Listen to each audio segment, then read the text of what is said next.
Jammu Kashmir cricket association को लेकर बड़ी डेवलपमेंट कल हुई जब board of cricket control for India ने भारतीय जनता पार्टी के मुख्य प्रवक्ता सीनियर एडवोकेट सुनील सेठी, उसके साथ में भारतीय जनता पार्टी के प्रवक्ता ब्रिगेडियर अनिल गुप्ता और जम्मू कश्मीर के एक एक्स क्रिकेटर को जम्मू कश्मीर के क्रिकेटिंग अफेयर्स को जब तक चुनाव नहीं होते तब तक रन करने की इजाज़त दे दी।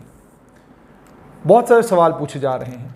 स्ट्रेट लाइन ने सोचा कि जम्मू कश्मीर के क्रिकेट को ध्यान में रखते हुए ये जो नई क्रिकेटिंग कमेटी बनाई गई है, इस कमेटी से सीधे सवाल किए जाएं। मेरे साथ हैं सीनियर एडवोकेट सुनील सेठी। सेठ साहब, बहुत बहुत मुबारक आपको सबसे पहले। चलो ठीक है जी, ये रिस्पॉन्सिबिलिटी की बात है। थोड़ा कोशिश करेंगे कि जो मेस क्रिएट हुआ है उसको कम करने की जो है जितनी जल्दी हो सके करें। सबसे पहले तो ये कि आप भारतीय जनता पार्टी के मुख्य प्रवक्ता हैं, आपके साथ ब्रिगेडियर अनिल गुप्ता हैं, वो प्रवक्ता हैं, उसके बाद एक क्रिकेटर हैं। समझना ये चाहूँगा कि जो इल्ज़ाम लग रहा है वो ये लग रहा है कि इसको बीजेपी क्रिकेटिंग कमेटी बनाया गया है। ये जम्मू कश्मीर क्रिकेटिंग कमेटी तो जम्मू कश्मीर के क्रिकेट का जम्मू कश्मीर की क्रिकेट कमेटी तो है ही नहीं। नहीं, देखें, ऐसा नहीं है। इसमें पॉलिटिकल एफिलिएशंस का कोई रोल नहीं है ये कमेटी बनाने में, क्योंकि मैं बीसीसीआई का स्टैंडिंग काउंसिल हूँ पिछले काफ़ी सालों से, और जम्मू कश्मीर में भी लिटिगेशन जितनी है बीसीसीआई की तरफ से मैं देखता हूँ, जम्मू कश्मीर के बाहर भी। और मिथुन मनहास जम्मू कश्मीर के भी रहे हैं कैप्टन, लेकिन वो दिल्ली के कैप्टन भी रहे हैं। आईपीएल में जम्मू कश्मीर की तरफ से सबसे ज़्यादा मैचेस खेले हैं। अगर रणजी ट्रॉफी में देखेंगे तो उन रोल जितने उन्होंने रन्स बनाए हैं वो टॉप 4 या 5 में होंगे, उसमें आते हैं। एक बड़ा नाम है। कोचिंग अगर देखें तो उन्होंने दूसरे कंट्रीज़ की टीम्स को भी कोच किया है, बांग्लादेश की टीम को किया है, वेस्ट इंडीज़ की जूनियर टीम को किया है। एक बड़ा नाम जम्मू से जो है वो क्रिकेट की फील्ड में जो है वो सामने आता है। तो अभी जो पिछले कुछ सालों में जम्मू कश्मीर क्रिकेट एसोसिएशन में जो एब्सोल्यूट मेस बना हुआ है, आज के दिन में अगर आप देखेंगे तो जम्मू कश्मीर क्रिकेट एसोसिएशन में कोई इलेक्टेड बॉडी नहीं है। कॉन्स्टिट्यूशन क्या होना चाहिए वो अभी तक जो है वो बना नहीं।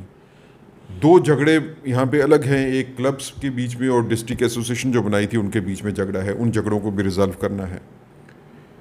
जो बिगड़ चुकी हालत है जम्मू कश्मीर क्रिकेट एसोसिएशन की, उसको दोबारा पटरी पे लाना है। तो इसमें जो 3 एस्पेक्ट्स हैं जिनको समझना जो है वो ज़रूरी है। इसमें एक एडमिनिस्ट्रेटिव एस्पेक्ट है कि इसकी एडमिनिस्ट्रेशन को जो है वो कैसे चलाना है क्रिकेट एसोसिएशन की।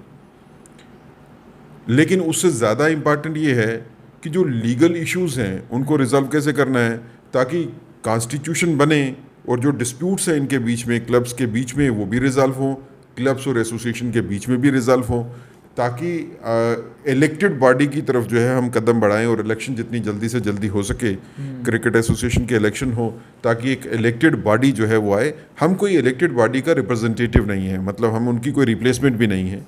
हमारा सिर्फ काम ये है कि फैसिलिटेट करना कि सारी हालात जो है वो जल्दी से जल्दी ठीक हो और इलेक्शन जितनी जल्दी हो सके वो इलेक्शन हो। तीसरा इसमें बड़ा एस्पेक्ट है कि जो क्रिकेटिंग एस्पेक्ट है उसको लगातार इग्नोर किया गया। जो रियली टैलेंटेड बच्चे हैं जो परफॉर्म कर सकते हैं उनको मौका जो है वो दिया नहीं गया। चाहे वो रीजनल डिस्क्रिमिनेशन होगी, चाहे वो जो इन्फ्लुएंशियल बच्चे हैं उनको मौका दिया गया खेलने का। जो कोई गरीब परिवारों से आते हैं, कोई रूरल बैकग्राउंड से होंगे, जो जिनका कोई वसीला नहीं होगा, उनको आगे नहीं आने दिया गया। इतने सालों से ये लगातार होता रहा। तो ये 3 एस्पेक्ट जो हैं कि इसमें लीगल एस्पेक्ट भी था, इसमें एडमिनिस्ट्रेटिव एस्पेक्ट भी था और इसमें क्रिकेटिंग एस्पेक्ट भी था। और साथ में अगर आप देखेंगे तो काफ़ी देर से, तकरीबन 20 साल अगर हम पीछे चलें, तो अकाउंट्स जो हैं वो क्रिकेट एसोसिएशन के कभी दिए नहीं गए। जम्मू कश्मीर क्रिकेट एसोसिएशन की तरफ से जो प्रॉपर ऑडिटेड अकाउंट्स होते हैं, जो कि जनरल हाउस जो है जिसको पास करता है, वो बीसीसीआई को नहीं दिए गए। लिहाजा क्रिकेट एसोसिएशन जम्मू कश्मीर की जो है वो सिर्फ खर्चे पे चलती है। बाकी सारी तमाम स्टेट्स में बीसीसीआई उनको फंड्स देती है। लेकिन जम्मू कश्मीर क्रिकेट एसोसिएशन में फंडिंग नहीं होती। आप जितना खर्चा करेंगे आपको उतने ही पैसे मिल जाएंगे, वो खर्चा जो है वो फुट हो जाता है। लेकिन जो जैसे बाकी स्टेट्स को करोड़ों रुपया मिलता है क्रिकेट एसोसिएशंस को चलाने के लिए, जम्मू कश्मीर क्रिकेट एसोसिएशन में वो नहीं होता, क्योंकि इन्होंने कभी ऑडिटेड अकाउंट दिए नहीं और कभी कोशिश भी नहीं की। ये इसी में खुश हैं। अब अगर आप इसमें देखें तो मैं क्योंकि लीगल फील्ड से हूँ, बीसीसीआई की तरफ से केसेस भी देखता था, लीगल इनको जो ज़रूरत पड़ती है इन एस्पेक्ट्स को देखने के लिए, प्रॉबेबली उसके लिए जो है they have kept me in the team. Brigadier साहब का एडमिनिस्ट्रेटिव एक्सपीरियंस है, वो एडमिनिस्ट्रेशन में काफ़ी उन्होंने काम किया। डायरेक्टर हैं काफ़ी। हाँ, वो डायरेक्टर भी रहे हैं। एडमिनिस्ट्रेटिव एक्सपीरियंस जो है उनका काफ़ी है, उनको उस हिसाब से जो है वो कंसिडर किया गया। मिथुन से ज़्यादा बड़ा नाम जो है वो क्रिकेट में जम्मू कश्मीर से नहीं होगा, इसलिए उसको उस एस्पेक्ट से देखा गया। मुझे बिल्कुल नहीं लगता है कि इसमें बीजेपी के साथ एफिलिएशन का कोई भी रोल है। एक, आज से पहले जब नेशनल कॉन्फ्रेंस में फारूक साहब प्रेसिडेंट थे, गोनी साहब चेयरमैन थे, बाकी भी लोग जो है वो एनसी जमात से थे, तब तो किसी ने उंगली नहीं उठाई कि नेशनल कॉन्फ्रेंस जो है वो जेकेसीए को कंट्रोल कर रही है। वो इलेक्टेड बॉडी भी होगी, लेकिन इलेक्टेड कैसे इलेक्शन होते रहे हैं वो आप भी जानते हैं और मैं भी जानता रहा हूँ कि क्लब्स के इलेक्शन कैसे चलाते रहे हैं। हम लोगों से आप ये उम्मीद कर सकते हो, 100% कर सकते हो कि चाहे वो टीम्स की सिलेक्शन होगी, चाहे वो जेकेसीए को रन करने की बात होगी, चाहे जेकेसीए में इलेक्शन करवाने की बात हो, कॉन्स्टिट्यूशन बनाने की बात हो, ऑडिटिंग की बात हो, इसमें एब्सोल्यूट जो है वो ट्रांसपेरेंसी होगी। किसी किस्म की किसी को जो है वो इसमें प्रेफरेंस नहीं दी जाएगी। वो किसी पॉलिटिकल पार्टी से ताल्लुक़ रखता हो, किसी रीजन से, किसी रिलीजन से ताल्लुक़ रखता हो, हम लोग उनके साथ वो कोई प्रेफरेंशियल ट्रीटमेंट देने वाले नहीं हैं। जिस तरीके से क्रिकेट एसोसिएशन को चलना चाहिए हम उसी तरीके से क्रिकेट एसोसिएशन को चलाएंगे।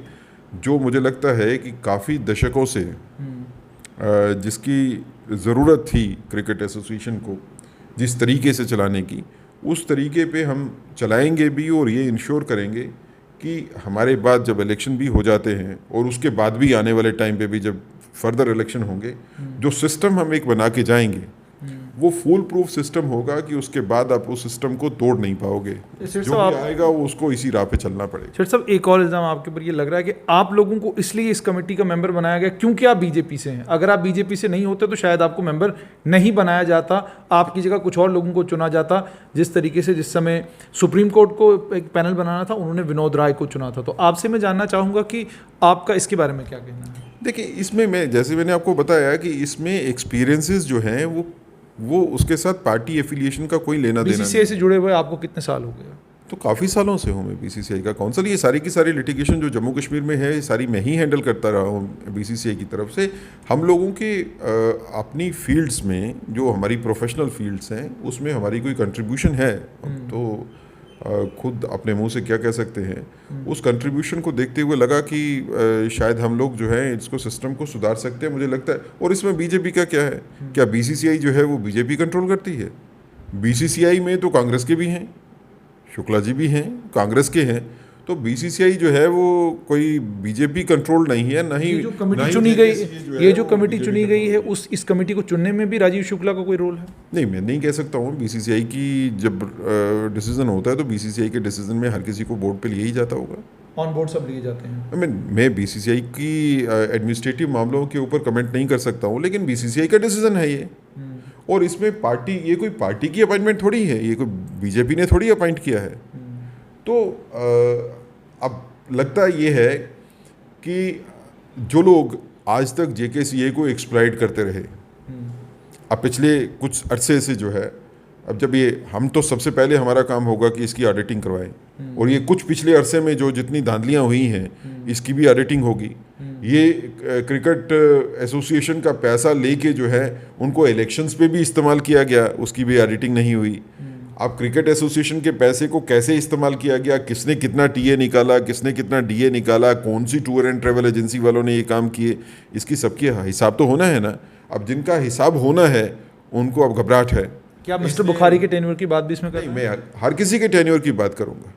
हर किसी के यानी आप ये टेन्योर कहते हैं की कि जो पीछे टेन्योर हुए हैं उनकी भी बात करेंगे। हाँ, देखिए हिसाब तो हर चीज़ का होना चाहिए।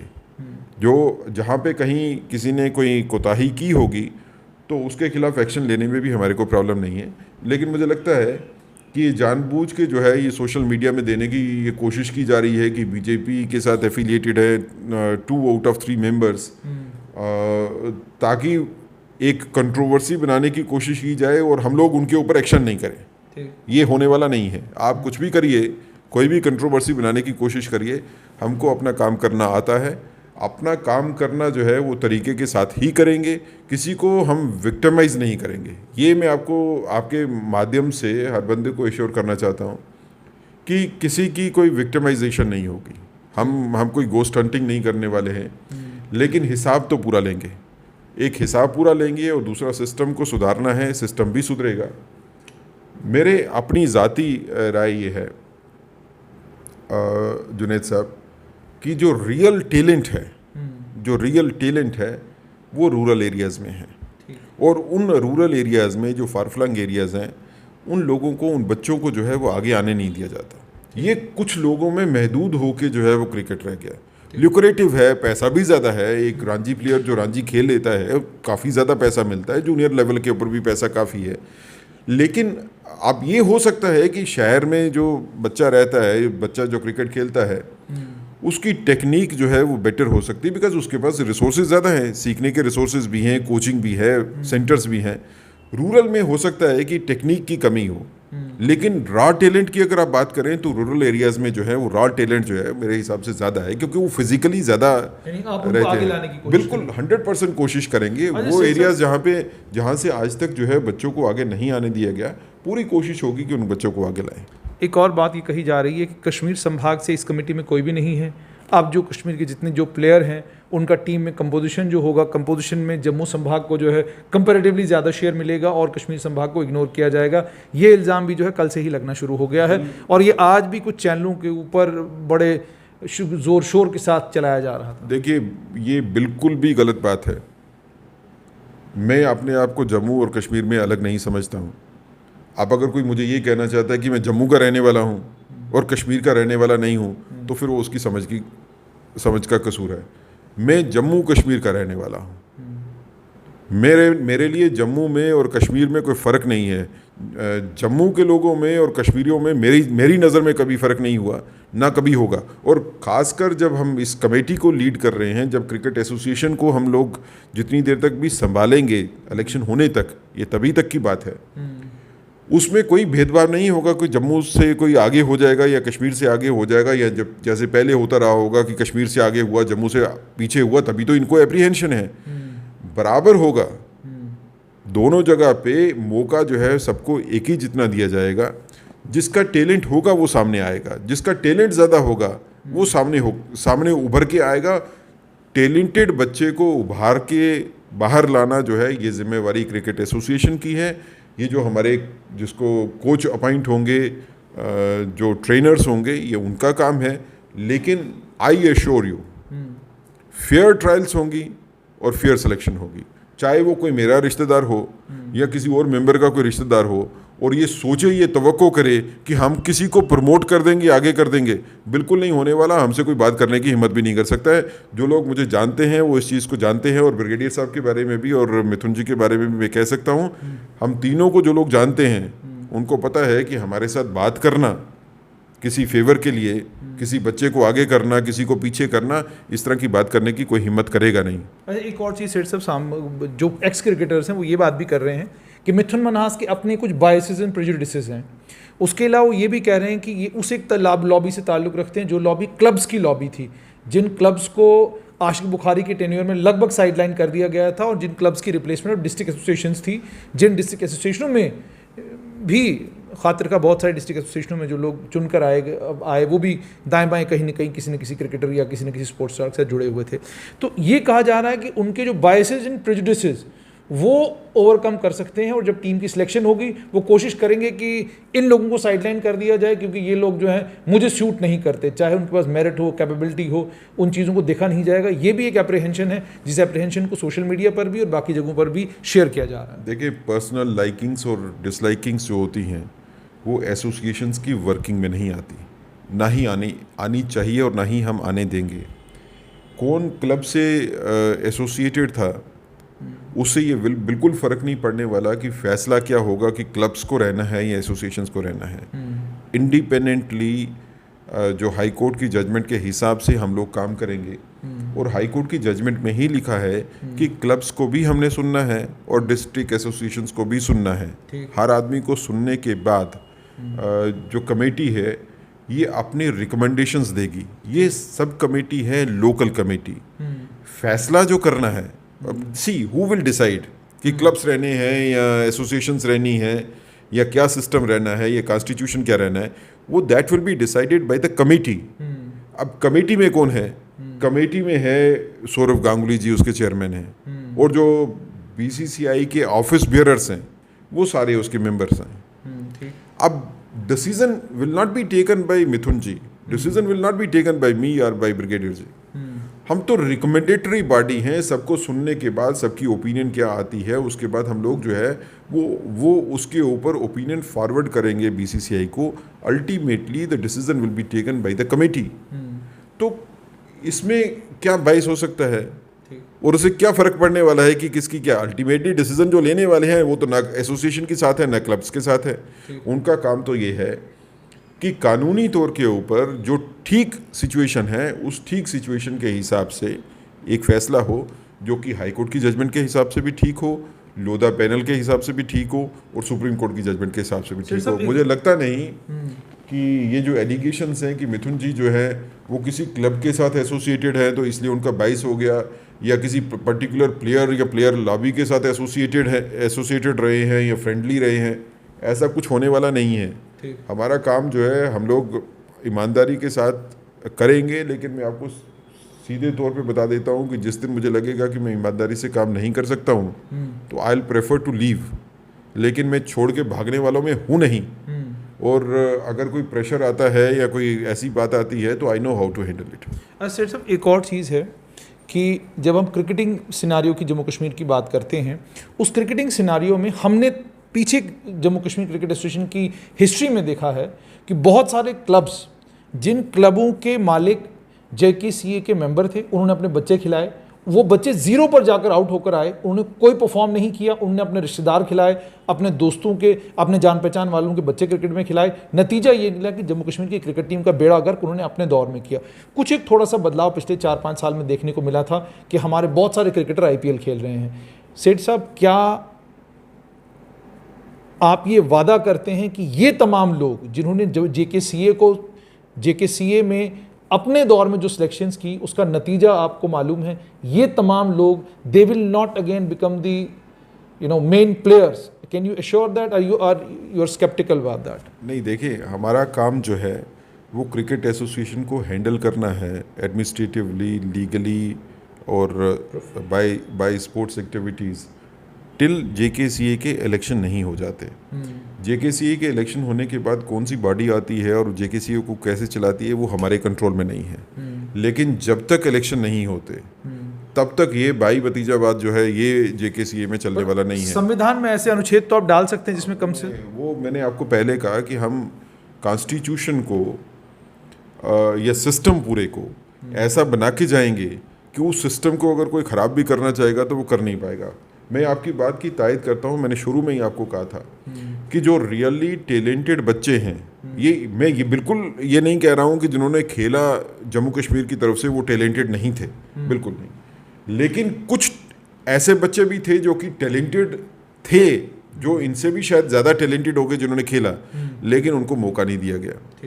आज काफ़ी बच्चे जो हैं हमारे स्टेट को, और अब यूनियन टेरिटरी है, उस टाइम पे स्टेट थी, स्टेट को रिप्रेजेंट करने का मौका नहीं मिला, जम्मू कश्मीर से बाहर गए और बाहर जाके अच्छा परफॉर्म कर रहे हैं। बिल्कुल, अलग-अलग स्टेट्स में। और IPL में भी अगर आप कहेंगे 2 या 3 प्लेयर जम्मू कश्मीर के खेल रहे हैं और कोई बहुत बड़ी अचीवमेंट मैं समझता हूँ, मैं नहीं समझता हूँ, क्योंकि अगर यहाँ पे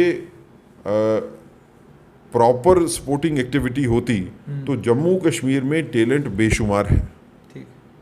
जम्मू कश्मीर में टैलेंट बेशुमार है और आने वाले टाइम पे आप देखेंगे कि इंफ्रास्ट्रक्चर को क्रिएट करना एक चीज़ है, लेकिन जो छुपा हुआ टैलेंट है उसको सामने लाना, जो बच्चे परफॉर्म करने वाले हैं उनको सामने लाना, ये हमारा दायित्व है, ये हमारी जिम्मेवारी है। इसके लिए हमको जो रूरल एरियाज़ में जो ऐसी बैकग्राउंड्स हैं जहाँ से बच्चे जो है वो खेलते अच्छा है, लेकिन जिसको फ़िक्र ये हो कि घर की कमाई कैसे होनी है, जिसको ये फ़िक्र हो कि दाल रोटी जो है वो कैसे मिलेगी, अब उसका बच्चा जो है अगर वो क्रिकेट खेलना चाहता है तो उसको पहले यही होगा कि ये तो खर्चा लगता है, इसमें कोचिंग भी चाहिए, बाकी भी चाहिए, तो काम करने के लिए जो है वो है नहीं।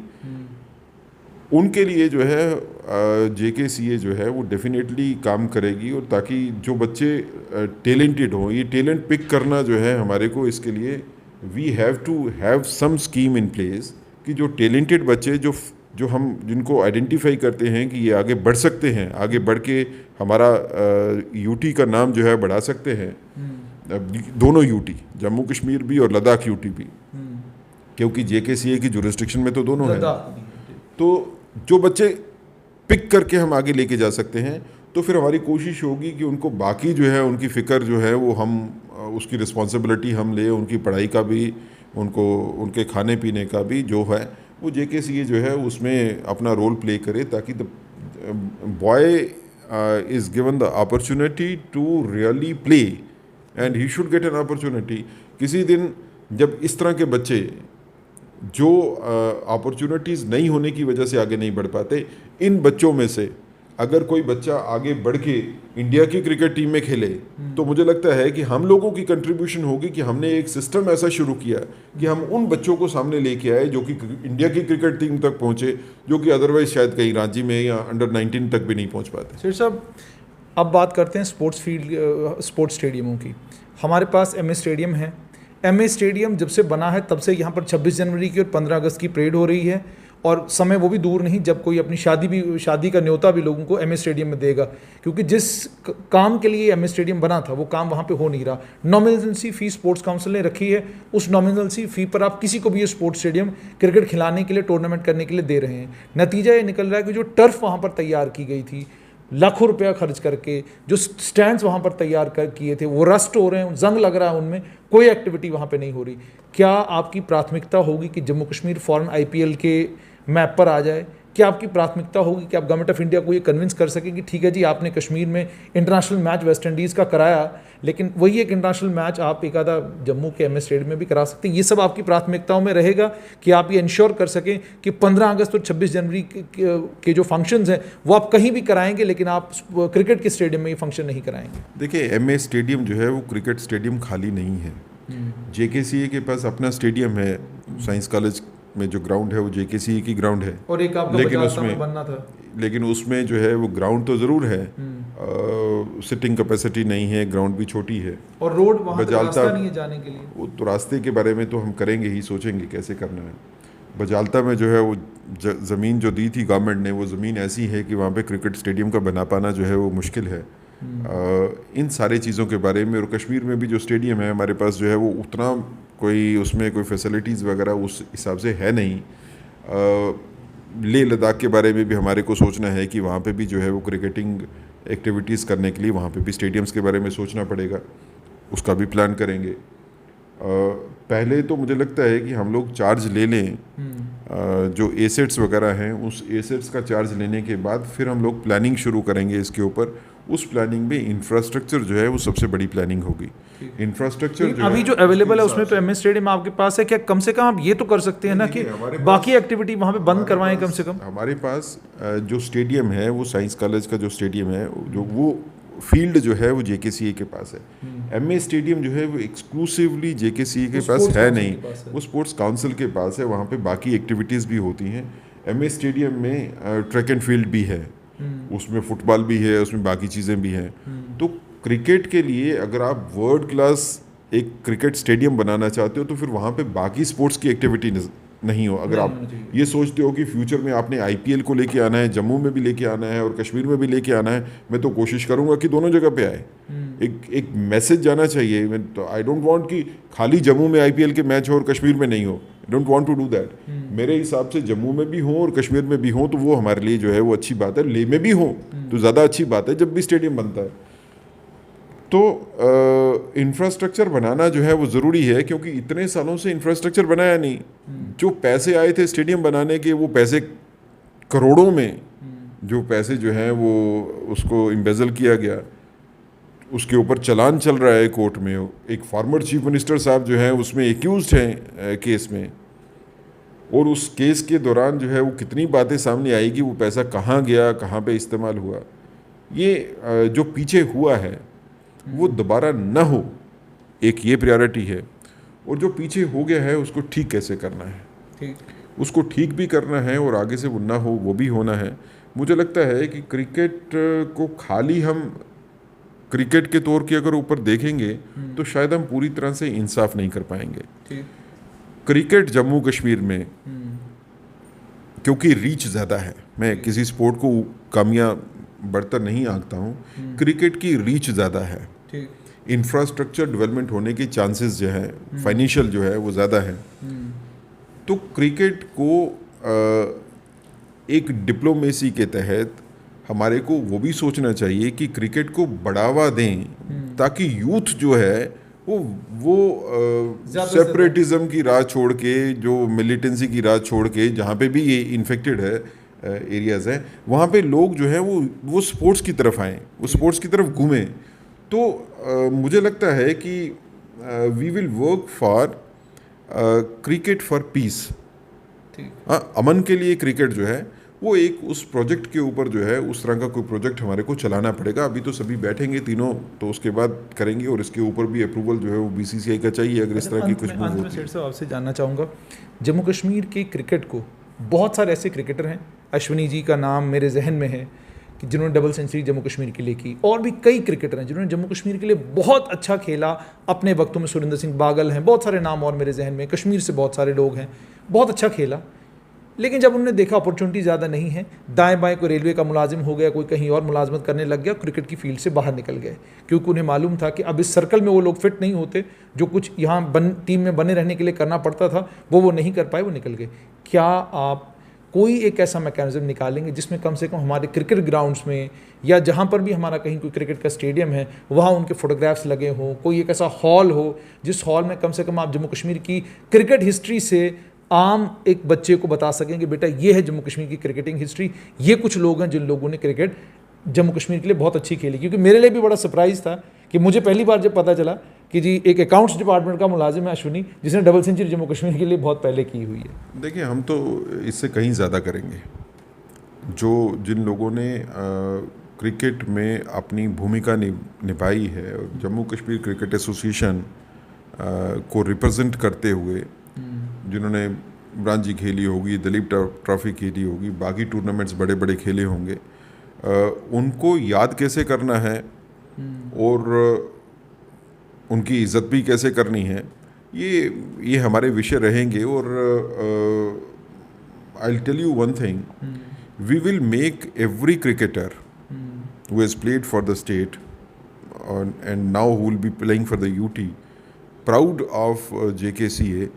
आप कुछ महीनों के बाद आप जो क्रिकेट के प्लेयर हैं, जब उनसे पूछेंगे कि JKCA की कारकर्दगी कैसे रहेगी, तो वही रिफ्लेक्ट होगा कि हम लोगों ने कैसा काम किया है। बहुत बहुत शुक्रिया। तो ये थे सीनियर एडवोकेट सुनील सेठी। आपने साफ तौर पर इनसे ये सुन लिया कि जहाँ तक हमारा BCCI के साथ जुड़ना और इस कमेटी का मेंबर बनना है, एक बात हम साफ कर दें कि टैलेंट की बुनियाद पर लोगों की जम्मू कश्मीर की क्रिकेट टीम में सिलेक्शन होगी, और हम ऐसा सिस्टम बनाकर जाएंगे जहां नेपोटिज्म के लिए, फेवरेटिज्म के लिए और रीजनलिज्म के लिए कोई भी खाना बाकी नहीं रहेगा।